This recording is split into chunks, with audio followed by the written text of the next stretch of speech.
Hello students, एग्रीकोर्स के online platform पर आपका स्वागत है। मैं हूं धनंजय चौहान और मैं आपको कवर करवा रहा हूं क्लास 12 एग्रीकल्चर एनिमल हस्बेंड्री का chapter 3 veterinary science and equipments. आज की क्लास में हम लोग जानेंगे पशु चिकित्सा में उपयोगी औषधि एवं उपकरणों के बारे में। तो ये क्लास जो है इसमें हम जानेंगे कि पशु चिकित्सा विज्ञान में कौन कौन से उपकरण हमारे लिए उपयोगी हैं एवं कौन कौन सी औषधियाँ उपयोगी हैं जिनका उपयोग करके हम पशु के अच्छे स्वास्थ्य को सुनिश्चित कर सकते हैं। और आपकी क्लास 12 बोर्ड में बहुत ज़्यादा मोस्ट इम्पोर्टेंट चैप्टर है ये, क्योंकि इससे आपका 3 मार्क का एक क्वेश्चन और 2 मार्क का एक क्वेश्चन पूछा जाएगा। ओवरऑल हम कह सकते हैं कि 5 मार्क का इससे क्वेश्चन आपका आएगा। मतलब हम कह सकते हैं कि आपके 12th बोर्ड में 1% ये चैप्टर आपका कवर करेगा। तो ज़्यादा टाइम वेस्ट ना करते हुए हम चैप्टर को स्टार्ट करते हैं। Chapter 3 veterinary science, equipments and medicines. तो सबसे पहले मैं आपको क्वेश्चन रीड कर देता हूं कि इससे क्वेश्चन किस प्रकार का आएगा। तो आपकी स्क्रीन पर क्वेश्चन दिख रहा होगा। क्वेश्चन इससे आपका ऐसे पूछा जाएगा कि आपको कोई 4 औषधियों के नाम दे दिए जाएंगे, या फिर हम कह सकते हैं कि कोई 4 उपकरणों के नाम दे दिए जाएंगे। मतलब आपको क्वेश्चन पेपर के अंदर कोई 4 वेटनरी इक्विपमेंट्स के नाम दे देंगे और बोल देंगे कि इनके एक एक उपयोग, या फिर हम कह सकते हैं कि एक एक यूजेज लिखिए। या फिर आपको कोई 4 मेडिसिन के नाम दे देंगे और पूछेंगे कि इनके कोई एक एक उपयोग आप बताइए कि कौन से रोगों के निदान में इनका उपयोग किया जा सकता है। तो क्वेश्चन मैं आपको रीड कर देता हूं कि 12th बोर्ड में किस प्रकार का क्वेश्चन आएगा। जैसे आपकी स्क्रीन पर दिख रहा है पहला question, write the names of equipment used in veterinary science and also write their uses. यहाँ पे आपको पशु चिकित्सा में उपयोगी उपकरणों के नाम पूछे हैं एवं उनका उपयोग लिखने को कहा है कि साथ में उनके उपयोग भी लिखिए। या फिर वो इस प्रकार से क्वेश्चन दे सकता है, right the name of any 8 veterinary equipments. कोई 4 वेटनरी इक्विपमेंट के नाम लिखिए and also write their functions, और उनके कार्य भी बताइए। तो यहाँ पे हम देखते हैं, या फिर ऐसे भी पूछ सकता है कि write the any 1 uses of the following. निम्न के कोई एक एक कार्य लिखिए। मतलब आपको 4 या 5 वो उपकरणों के नाम दे देगा, 4 या 5 वेटनरी इक्विपमेंट्स के नाम दे देगा और पूछ लेगा कि इनके आप एक एक यूजेज या फिर हम कह सकते हैं कि एक एक फंक्शन बताइए। तो हम लोग स्टार्ट करते हैं हमारी क्लास। तो सबसे पहले हमारे सामने जो इक्विपमेंट आता है वो है बर्डीजो कैस्ट्रेटर। बर्डीजो कैस्ट्रेटर का उपयोग काय में करते हैं। तो यहाँ पे हमने लिखा है it is used in sterilisation of male animals. तो एक्चुअली में बर्डीजो कैस्ट्रेटर क्या होता है मैं आपको बताता हूँ। तो ये एक उपकरण होता है जिसका उपयोग हम नर पशुओं के बधियाकरण में करते हैं, स्टरलाइजेशन में करते हैं। इसमें क्या होता है तो मैं आपको बता देता हूं, जो शुक्रवाहिका होती है उसको एक उपकरण के माध्यम से डिस्कनेक्ट कर दिया जाता है, जिससे स्पर्म्स जो हैं वो पहुंच नहीं पाते हैं और जो मेल एनिमल है वो कैस्ट्रेटेड हो जाएगा। मतलब हम कह सकते हैं रिप्रोडक्शन के इनकेपेबल हो जाएगा। नेक्स्ट हमारा जो इक्विपमेंट है उसका नाम है बुल होल्डर। तो इसका उपयोग कहाँ पे होता है तो it is used to control the bull. हम कह सकते हैं कि ऐसा पशु जो अनकंट्रोल्ड हो, हम कह सकते हैं कि जो बहुत ज्यादा हम कह सकते हैं उत्तेजित हो जाता है, अनकंट्रोल्ड हो जाता है, तो ऐसे पशुओं को कंट्रोल करने में हम बुल होल्डर का प्रयोग करते हैं। नेक्स्ट हमारा आता है ट्रोकार एंड कैन्यूला। ट्रोकार एंड कैन्यूला का प्रयोग काय में करते हैं तो पशुओं को एक रोग हो जाता है जिसका नाम होता है अफारा। इस रोग में क्या होता है, जब पशु अत्यधिक भोजन कर लेता है, आपको सभी को मालूम है पशु जब खाता है तो खाता ही चला जाता है, तो अत्यधिक जब भोजन कर लेता है तो उससे उसके पेट में गैस बढ़ जाती है, और जब गैस बढ़ जाती है तो उसका पेट गैस के बढ़ने से फूल जाता है और उसको पेट में दर्द महसूस होता है।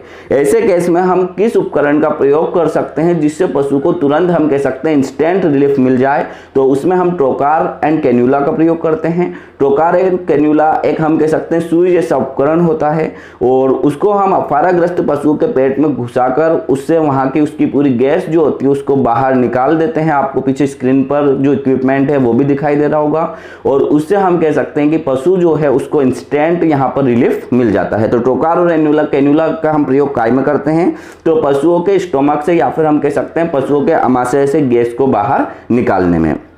अब अफारा रोग की पहचान कैसे होती है तो अफारा रोग की पहचान के बारे में मैं आपको बता देता हूँ। एक तो पशुओं का इसमें पेट फूल जाता है क्योंकि पेट में अत्यधिक गैस हो जाती है, और जब पशु के पेट को हम बजाते हैं तो वहाँ से एक ढोलक जैसी आवाज़ आती है। नेक्स्ट हम देखते हैं अगला हमारा इक्विपमेंट है डॉकिंग मशीन। डॉकिंग मशीन का उपयोग हम काय में करते हैं तो डॉकिंग मशीन के बारे में मैं आपको बता देता हूँ। It is also known as tail cutter. इसको टेल कटर भी कहा जाता है। मतलब आप बिल्कुल सही समझ गए हैं कि ये पूंछ काटने वाला उपकरण है जिसका उपयोग हम पशुओं की पूंछ काटने में करते हैं। तो पशुओं की पूंछ काटने वाले उपकरण को क्या कहते हैं? तो पशुओं की पूंछ काटने वाले उपकरण को कहते हैं डॉकिंग मशीन। और ज्यादातर कौन से पशु की पूंछ काटी जाती है, तो मैं आपको इसके बारे में बता देता हूं कि ज्यादातर जो पूंछ काटी जाती है वो भेड़ की काटी जाती है, क्योंकि भेड़ जब भी हम कह सकते हैं एक्सट्रैक्शन करती है, यहाँ पर एक्सक्रीशन करती है, उत्सर्जन करती है मलमूत्र का, तो उससे उसकी जो ऊन की गुणवत्ता होती है, जो वूल की क्वालिटी होती है, वो बहुत ज्यादा खराब हो जाती है, क्योंकि वहां पर उससे गंदगी लग जाती है। तो ऐसे केस में हम क्या करते हैं, जो भेड़ होती है उसकी पूंछ काट देते हैं। नेक्स्ट हम देखते हैं अगली स्लाइड पर। तो अगला जो हमारा उपकरण आता है वो आता है कैथेटर। कैथेटर का उपयोग हम काय में करते हैं। तो कैथेटर के बारे में आपको बता देता हूं। इसमें एक पतली सी ट्यूब होती है और आगे सिराने पर इसमें सुई जैसी रचना लगी होती है। जब पशु को कोई हम कह सकते हैं फिजिकल इंजरी होती है, या फिर हम कह सकते हैं भौतिक रूप से पशु बहुत ज्यादा बीमार होता है, तो उसकी यूरिनरी ब्लैडर में या फिर हम कह सकते हैं मूत्राशय में कैथेटर को लगाते हैं और उससे उसका जो हम कह सकते हैं जो रुका हुआ मूत्र होता है उसका बाहर विसर्जन करते हैं। तो कैथेटर इज अ ट्यूब, ये हम कह सकते हैं एक नलिका होती है that is inserted into the urinary bladder, जिसको हम यूरिनरी ब्लैडर में लगा के which allowing urine to drain flooring. तो हम कह सकते हैं कि पशु की यूरिन को फ्रीली हम निकालते हैं। नेक्स्ट हमारा आता है टीट साइफन। टीट साइफन का उपयोग हम काय में करते हैं। तो एक पशुओं में बीमारी होती है जिसको हम मेस्टाइटिस कहते हैं या थनेला कहते हैं। इस रोग से जब पशु ग्रसित हो जाता है तो यहाँ पर क्या होता है, इस केस में जब भी हम पशुओं का दूध निकालते हैं तो उसके साथ में यहाँ पर ब्लीडिंग होती है, रक्त आता है। और थनेला ग्रस्त पशुओं के दूध निकालने में हम काय का प्रयोग करते हैं, टीट साइफन का प्रयोग करते हैं। तो ये जो इंस्ट्रूमेंट है पीछे आपको दिख रहा है स्क्रीन पर, यह है हमारा टीट साइफन। तो teat siphon are used to take milk samples. Teat siphon की सहायता से हम मिल्क का सैंपल्स ले सकते हैं फ्रॉम द टीट कैनाल, या फिर हम कह सकते हैं दुग्ध नाल से। It is mostly used during the mastitis disease of live stock. और इसका ज्यादातर उपयोग हम काय में करते हैं, पशुओं के थनेला रोग में करते हैं। नेक्स्ट हमारा जो इक्विपमेंट आता है इसका नाम है ड्रेंचिंग बोतल। जब भी हमारा पशु बीमार होता है या फिर हम कह सकते हैं इल होता है, तो उस टाइम पर यदि हमें उसे कोई सी तरल दवाई पिलाना हो, कोई सी लिक्विड मेडिसिन उसे देना हो, तो उसे हम जिस उपकरण की सहायता से कह देते हैं उसे कहते हैं ड्रेंचिंग बोतल। तो ड्रेंचिंग बोतल क्या होती है, तो एक बोतल होती है जो कि बहुत ज्यादा सख्त होती है। यदि पशु इसको प्रेशर से मान लीजिए खाने की भी कोशिश करता है तो वो उसके मतलब इतना प्रेशर वो लगाता है उससे वो टूटेगी नहीं आसानी से। तो इसका उपयोग हम पशुओं को तरल दवाई को देने में करते हैं। पहले के जमाने में क्या होता था कि जो बांस होता था उसको काट लेते थे और बांस को एक तरफ से तिरछा काट लेते थे और बांस अंदर से खोखला होता है तो उसके अंदर दवाई भर दी जाती थी और बांस की सहायता से मुंह के जरिए पशु को दवाई दे दी जाती थी। और आज के टाइम पे उस बांस वाले सिस्टम का जो स्थान ले लिया है वो ड्रेंचिंग बोतल ने ले लिया है। नेक्स्ट हम बात करेंगे बुल मास्क की।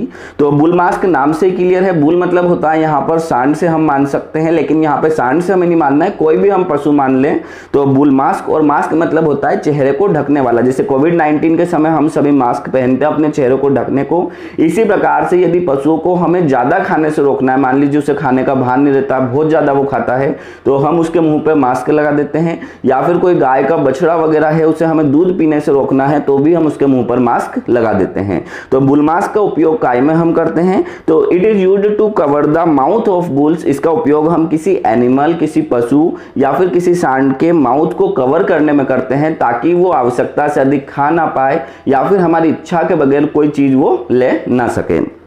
तो ये 8 हमने इक्विपमेंट्स कर लिए हैं। नेक्स्ट हम नंबर 9 की तरफ मूव करते हैं। नंबर 9 जो है वो है स्पेचुला। अब स्पेचुला का उपयोग हम काय में करते हैं। तो स्पेचुला का मतलब क्या होता है, चम्मच। आपको सभी को जनरली चम्मच के यूजेज पता है, लेकिन वेटनरी साइंस में हम स्पेचुला का उपयोग कहां पर करते हैं, तो इसका उपयोग हम मेडिसिन को मिक्स करने में करते हैं। मतलब हम कह सकते हैं कि इसका उपयोग औषधियों को मिलाने में किया जाता है। तो it is used in mixing the medicine. इसका प्रयोग औषधियों को मिलाने में किया जाता है। नेक्स्ट आता है प्रोब और सर्चर। प्रोब और सर्चर का उपयोग काय में करते हैं। तो यह भी स्टेनलेस स्टील का बना हुआ एक यंत्र होता है जो कि ऊपर से इस प्रकार का तिरछा मुड़ा हुआ होता है जैसा आपको स्क्रीन पे दिख रहा है। इसका उपयोग हम पशुओं के घाव की गहराई को पता लगाने में करते हैं कि भाई पशु को मान लीजिए कोई सी इंजरी हो गई है, कोई घाव हो गया, बाउंड हो गया है, तो वो घाव कितना गहरा है ये हम प्रोब या सर्चर के माध्यम से पता लगाते हैं। तो इसके बारे में अपन ने लिखा है, it is used to identify the depth of bound. Wound, इसका उपयोग हम पशुओं के घाव की गहराई को पता लगाने में करते हैं। नेक्स्ट हमारा आता है थर्मोमीटर। थर्मोमीटर से तो आप सभी लोग परिचित हैं। थर्मोमीटर का उपयोग हम कहाँ पे करते हैं? तो थर्म मतलब होता है तापमान या फिर टेम्परेचर से हम ले सकते हैं। तो पशु के शरीर का तापमान ज्ञात करने में हम थर्मोमीटर का प्रयोग करते हैं। तो जब भी हम किसी एनिमल की बात करें या किसी ह्यूमन की बात करें, मनुष्य की बात करें, और जब भी मनुष्य या कोई एनिमल मान लीजिए बीमार होता है, इल होता है, तो हर जीव के अपने शरीर का हम कह सकते हैं एक निश्चित तापक्रम होता है, और इस निश्चित तापक्रम से मान लीजिए तापक्रम या तो ज्यादा हो जाता है या फिर तापक्रम कम हो जाता है, तो उस कंडीशन में हम कह सकते हैं कि वो मनुष्य या वो पशु जो है वो बीमार है। तो शारीरिक तापक्रम को पता लगाने में हम काय का उपयोग करते हैं? थर्मोमीटर का उपयोग करते हैं। नेक्स्ट आता है हमारे सामने ब्रूम कॉम्ब। तो ब्रूम कॉम्ब क्या होता है? तो मैं आपको बता देता हूं कि एक ये ब्रश जैसा यंत्र होता है और इसका उपयोग हम ब्रूमिंग करने में करते हैं। ब्रूमिंग का मतलब होता है खुरेरा करना, अर्थात जो पशु होते हैं, जो दुधारू पशु होते हैं, उनको इसकी सहायता से हम इस प्रकार से इससे रगड़ते हैं, ब्रूमिंग करते हैं। और ब्रूमिंग करने से क्या होता है, उनकी जो ब्लड वेसल्स होती है बॉडी के अंदर वो ज़्यादा एक्टिव हो जाती है, और जब एक्टिव हो जाती है तो उनकी बॉडी के अंदर ब्लड का सर्कुलेशन ज़्यादा होता है, और जब ब्लड का सर्कुलेशन ज़्यादा होता है तो मिल्क का प्रोडक्शन भी ज़्यादा होता है। तो दुधारू पशुओं में ब्रूमिंग करने के लिए हम काय का प्रयोग करते हैं? ब्रूम कॉम्ब का करते हैं। इसके अलावा यदि मान लीजिए उनकी बॉडी पर कोई पैरासाइट्स वगैरह हैं, कोई परजीवी वगैरह हैं, तो वो भी ब्रूमिंग करने से निकल जाते हैं। जैसे मान लीजिए जू हो गई है, टिक्स हो गई है, तो ब्रूम कॉम्ब बहुत ही काफी उपयोगी उपकरण है। तो it is used to grooming of animals. इसका उपयोग पशुओं को खुरेरा करने में किया जाता है to improve the blood circulation, और इसकी सहायता से हम पशु के शरीर में रक्त संचार को, रक्त प्रवाह को बढ़ा सकते हैं। नेक्स्ट देखते हैं वेजाइनल स्पेकुलम। तो वेजाइनल स्पेकुलम का उपयोग हम कहां पर करते हैं? तो it is used to open the vagina during artificial insemination. जब भी हम कृत्रिम गर्भाधान करते हैं या आर्टिफिशियल इंसेमिनेशन करते हैं, तो उस टाइम पे जो वेटनेरियन होते हैं या हम कह सकते हैं कि पशु चिकित्सक होते हैं, उनके द्वारा वेजाइनल स्पेकुलम नामक यंत्र का प्रयोग किया जाता है वेजाइना को ओपन रखने के लिए। नेक्स्ट हम बात करते हैं मोटार एंड पेस्टल की। मोटार और पेस्टल क्या होता है? तो मोटार और पेस्टल आप सभी इससे बहुत अच्छे से परिचित हैं। इसको कहते हैं खरल और मुसली। खरल और मुसली वही जो आपने कभी अपने पुराने घर में देखी होगी, जिसका उपयोग हम चटनी बांटने में करते हैं। तो मोटार और पेस्टल का मतलब होता है खरल और मुसली। It is used to grinding the hard medicine. इसका उपयोग हम क्या करते हैं, जो कठोर औषधियां होती है, मान लीजिए कोई जड़ी बूटी है या कोई मान लीजिए सॉल्ट वगैरह है, तो उसको यदि हमें बारीक पीसना है तो उसे पीसने में हम मोटार और पेस्टल का उपयोग करते हैं, या फिर मैं आपसे कह सकता हूं कि खरल और मुसली का उपयोग करते हैं। नेक्स्ट 15 नंबर का हमारा पॉइंट है ड्रेसिंग फॉरसेप्स। ड्रेसिंग फॉरसेप्स का मतलब होता है ड्रेसिंग चिमटी। तो आप सभी ने जब भी आप कभी मान लीजिए क्लिनिक पर गए हों, किसी सर्जिकल क्लिनिक पर गए हों, या आपको कभी चोट लगी हो, तो आपने डॉक्टर को देखा होगा कि वो एक चिमटी का प्रयोग करता है। तो इस चिमटी का प्रयोग वो काय में करते हैं? तो इसका प्रयोग जब भी वो मान लीजिए हम किसी पशु की यहाँ पर ड्रेसिंग कर रहे हैं, तो उस टाइम पे हमें मल्लम पट्टियों को उठा के रखने में चिमटी का प्रयोग किया जाता है। तो इसके अलावा भी इसके यूज है, तो देख लेते हैं। Dressing forceps are used when dressing wounds. जब भी हम किसी घाव की ड्रेसिंग कर रहे होते हो तो उस समय हम ड्रेसिंग चिमटी का उपयोग करते हैं। They may also be used to remove the infected और नेक्रोटिक टिश्यू। और जब भी मान लीजिए कोई घाव हो जाता है और घाव में मान लीजिए सड़न लग गई है, तो अब वो जो सड़न है तो वो बहुत ज़्यादा इन्फेक्टेड है या फिर हम कह सकते हैं संक्रमित है, उससे में बहुत सारे बैक्टीरिया पनप सकते हैं, फंगस पनप सकती है। तो ऐसे केस में हम हमारी सेफ्टी के लिए क्या करते हैं, ड्रेसिंग चिमटी का उपयोग करते हैं, और उससे जो क्षतिग्रस्त उत्तक है या फिर हम कह सकते हैं इन्फेक्टेड टिश्यू है, उस ड्रेसिंग चिमटी की सहायता से हम लोग अलग करते हैं। नेक्स्ट आता है सर्जिकल सीजर्स। अब सर्जिकल सीजर्स क्या होती है? तो सीजर्स का मतलब होता है यहाँ पर कैंची, और सर्जिकल मतलब जिसका उपयोग हम कोई सर्जरी या ऑपरेशन करने के दौरान करते हैं। तो सर्जिकल सीजर्स के बारे में जान लेते हैं। तो ये एक्चुअली में हमारे घर पे जो हमने कैंची देखी है वैसी होती है, बस इसमें थोड़ा सा अंतर होता है, और अंतर ये होता है कि इसके जो ऊपर की टिप होती है वो थोड़ी सी ब्लेंडेड होती है, या फिर हम कह सकते हैं कटी हुई होती है, या फिर हम कह सकते हैं बोटी होती है। उससे क्या होता है, जो जब भी हम उसकी ड्रेसिंग करते हैं, मैं आपको पढ़ के बता देता हूं। Bandage scissors are angled tips with the blunt tip on the bottom blade. यहाँ पर बताया गया है कि उसके सिरे पे जो उसकी टिप होती है, उसका हम नोक होती है, वो यहाँ पर थोड़ी सी बोटी होती है या कटी हुई होती है। Which helps in cutting bandage without harm the skin. और इससे क्या होता है कि वो कटी हुई इसलिए होती है कि जब भी मान लीजिए हम ड्रेसिंग कर रहे हैं और ड्रेसिंग करते वक्त मान लीजिए हम बैंडेज को काट रहे हैं, किसी पट्टी को काट रहे हैं, तो उससे क्या होगा, वो पट्टी कटेगी रहेगी, उसकी नोक से घाव को कोई नुकसान नहीं पहुंचेगा। सामान्य कैंची से हम काटेंगे तो क्या होगा, स्किन कटने का भी डर होता है, लेकिन हम सर्जिकल सीजर से काटेंगे या सर्जिकल कैंची से काटेंगे तो उसकी नोक जो है ऊपर वो थोड़ी सी मोटी है, तो उस वजह से जो बैंडेज है या फिर जो मलहम पट्टी है वो तो मान लीजिए कट जाएगी, लेकिन वो स्किन पर कोई भी नुकसान नहीं होगा। तो ये हमारे सर्जिकल सीजर का यूज हो गया। नेक्स्ट हम देखते हैं आर्टरी फोर्सेप्स, या इसी को कहते हैं धमनी चिमटी। इसका उपयोग कब करते हैं, तो आपको सभी को मालूम है, हमारे शरीर की यदि हम बात करें, बॉडी की बात करें, तो इसमें कुछ धमनियां होती हैं और कुछ होती हैं सिराएं, और दोनों में क्या होता है, ब्लड का सर्कुलेशन होता है। तो यहाँ पर क्या होता है, जब भी मान लीजिए पशु को चोट लग जाती है, किसी एनिमल को यहाँ पर मान लीजिए बाउंड हो जाता है और उसकी धमनियां क्षतिग्रस्त हो जाती है, मान लीजिए उसके आर्टरी में कोई मान लीजिए चोट ज्यादा लग जाती है, तो उससे ब्लड सर्कुलेशन रुकता नहीं है। या ऑपरेशन के दौरान मान लीजिए किसी धमनी को काटना पड़ा तो ब्लड सर्कुलेशन जो होता है वो रेगुलरली होता रहता है। तो उस ब्लड सर्कुलेशन को रोकने के लिए हम काय का प्रयोग करते हैं, आर्टरी फोर्सेप्स का प्रयोग करते हैं, और इससे हम आर्टरी को क्या कर देते हैं, दबा देते हैं, जिससे वहां से ब्लड जो है फ्लो होना बंद हो जाता है। तो ये हो गया हमारा आर्टरी फोर्सेप्स का यूज। तो एक बार मैं आपको पढ़ देता हूं क्या लिखा रहा है। तो artery forceps are used to compress an artery. Artery forceps का उपयोग हम किसी आर्टरी को, किसी धमनी को दबाने में करते हैं। To stem bleeding, because of this they belong a group of surgical instrument called hemostats. और इससे क्या होता है, रक्त का प्रवाह धमनियों से रुक जाता है, और ऐसा कोई भी उपकरण या फिर कोई भी मेडिसिन जो रक्त के प्रवाह को धमनियों से रोक देती है उसको हम क्या कहते हैं, हीमोस्टेट्स कहते हैं। हीमो मतलब यहाँ पर ब्लड से संबंधित, और स्टेट्स मतलब रोकना या स्टेबल करना। नेक्स्ट आता है आई स्पेकुलम। आई स्पेकुलम का प्रयोग हम कब करते हैं, मान लीजिए किसी पशु की आंख में कोई संक्रमण हो गया है, या मान लीजिए आंख में कोई चोट लग गई है, तो उसकी आंख को खुला रखने के लिए एक यंत्र होता है, उसको आंख पे इस प्रकार से हम लगा देते हैं, और उससे उसकी आंख जो होती है चाहकर भी पशु जो है वो बंद नहीं कर सकता है, उसको हम कहते हैं आई स्पेकुलम। जैसा आपको पीछे इमेज में दिख रहा है, ठीक वैसा ही ये यंत्र होता है, और इसका प्रयोग हम पशुओं की जब भी कोई आंख में संक्रमण हो जाता है या चोट लग जाती है तो उसको आंख को निरंतर खुला रखने के लिए करते हैं। नेक्स्ट आता है हमारे सामने माउथ गैग्स। माउथ गैग्स का उपयोग हम काय में करते हैं। तो जिस प्रकार से आई स्पेकुलम का प्रयोग हम आंखों को इस प्रकार से खुला रखने में करते हैं, उसी प्रकार से माउथ गैग का उपयोग हम मुंह को खुला रखने में करते हैं। मान लीजिए पशु के मुंह में कोई इन्फेक्शन हो गया है और हमें ये ट्राई करना है कि पशु कहीं अपना मुंह बंद ना कर ले, तो ऐसे केस में हम क्या करते हैं कि यंत्र आता है, उसको उसके मुंह में फंसा देते हैं, और उससे पशु चाहकर भी अपना मुंह जो है वो बंद नहीं कर सकता है, जैसा पीछे आपको इमेज में दिख रहा है। तो veterinary mouth gags are used for oral examination. इसका उपयोग हम पशुओं की ओरल एग्जामिनेशन करते हैं, मतलब जब उसके मुंह को देखते हैं तो करते हैं। Mouth gags are usually have a locking mechanism, और हम कह सकते हैं इसमें इस प्रकार का एक लॉकिंग मैकेनिज्म होता है, या फिर हम कह सकते हैं इस प्रकार का लॉक होता है, which can retain the mouth open, जिसकी वजह से पशु जो है चाहकर भी मुंह बंद नहीं कर सकता और उसका मुंह जो है वो हमेशा खुला ही रहता है। नेक्स्ट है अंडर मैसिव प्रेशर और फ्रॉम द जॉज, भले ही पशु कितना ही अपने जबड़ों के द्वारा प्रेशर लगा लें। नेक्स्ट 20 नंबर पे हम मूव करते हैं। 20 नंबर है ब्रांडिंग आयरन। इसका उपयोग काय में करते हैं, तो आपने कई बार पशुओं को देखा होगा, और पशुओं को देखा होगा तो आपने देखा होगा उनकी पहचान के लिए हम क्या करते हैं, उनके शरीर पे कुछ दाग लगा देते हैं।